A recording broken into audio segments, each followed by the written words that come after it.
All right, my friends, JRDukes here. Appreciate you joining me. I always enjoy taking time to talk to all my free-minded friends out there. We're going to take a quick second and just make sure that the sound and everything is working fine.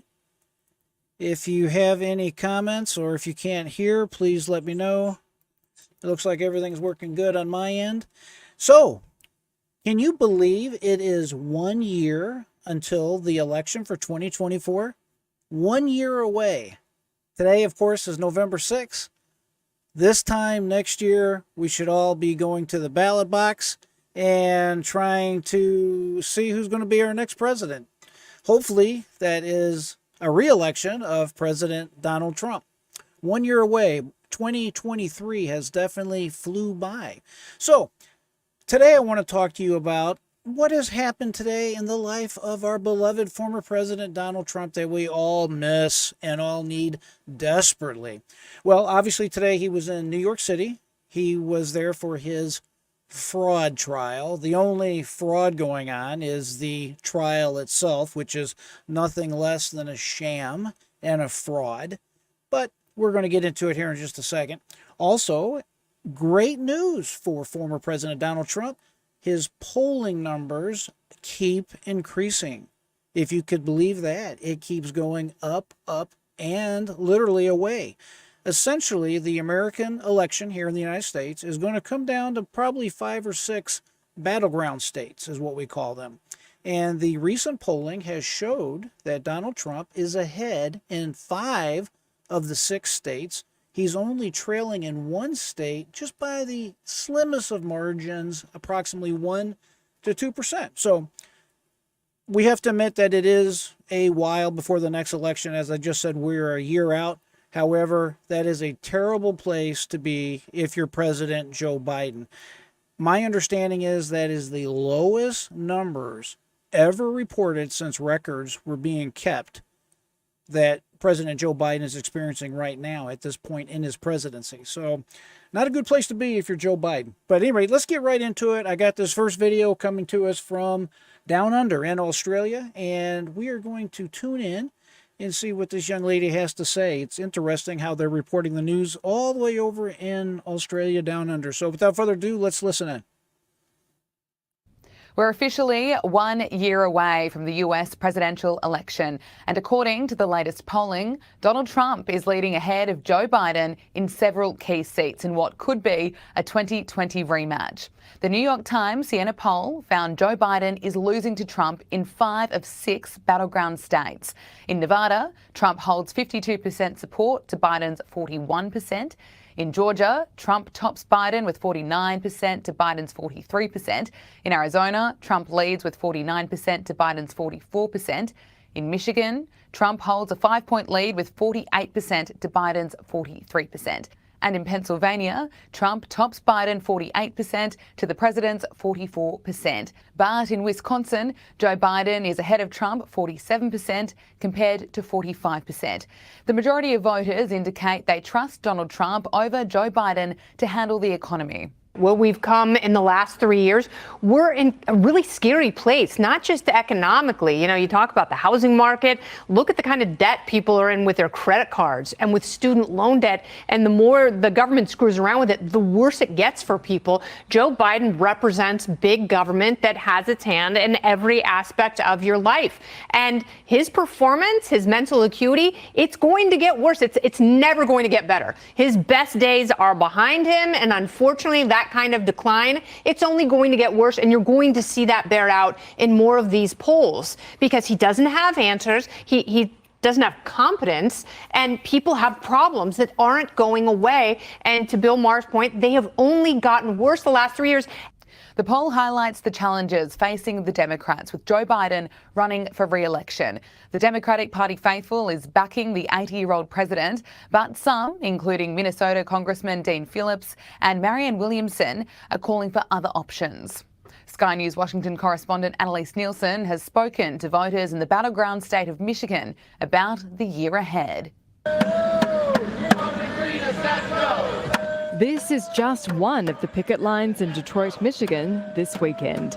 These are some of the 3,000 casino workers who are striking to demand better pay. Around 14% of workers in the state belong to a union, among the highest rate in the United States. You have to be.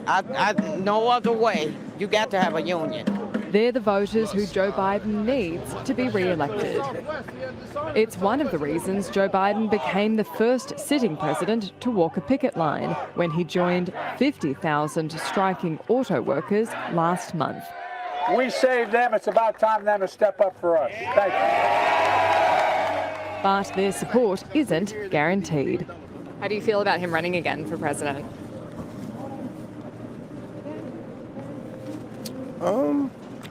No comment. Really? No comment. See, this is one of the big things going on right now in American politics, is that a lot of minority voters, a lot of black voters especially, I have some friends that cover this topic extensively on their channels, and essentially you have a ton of black Americans whose votes are normally always taken for granted by the Democrats, and they are simply not in a position where they feel comfortable supporting President Joe Biden for obvious reasons. They're tired of being taken advantage of. The economy is not good. Inflation is still out of control. People don't feel better. People don't feel as good as they did 4 years ago, and that includes with COVID. People do not like the way the country is going. The list goes on and on. Everyone knows that Joe Biden is in decline. He simply, unfortunately, is old, and his body, his mind is not up to the job at hand. Look at the world. Look at all the wars going on. Look at all the problems all over the world. The world is on fire. America has a ton of problems. And right now, we need a president that can do the job. Now, listen, I get it. Someone like Donald Trump, he may not win Mr. Congeniality. So what? That's not what we're electing him for. We need someone strong. We need someone that does what he says he's going to do. We need someone that people respect. When we have a president that is weak, when we have a president that nobody respects, when we have a president that is essentially a joke, what's going on in the world today is a natural consequence of the president that is currently in office. So just kind of keep that in mind. Dang. What person on the picket doesn't want Biden running again? Who would you prefer?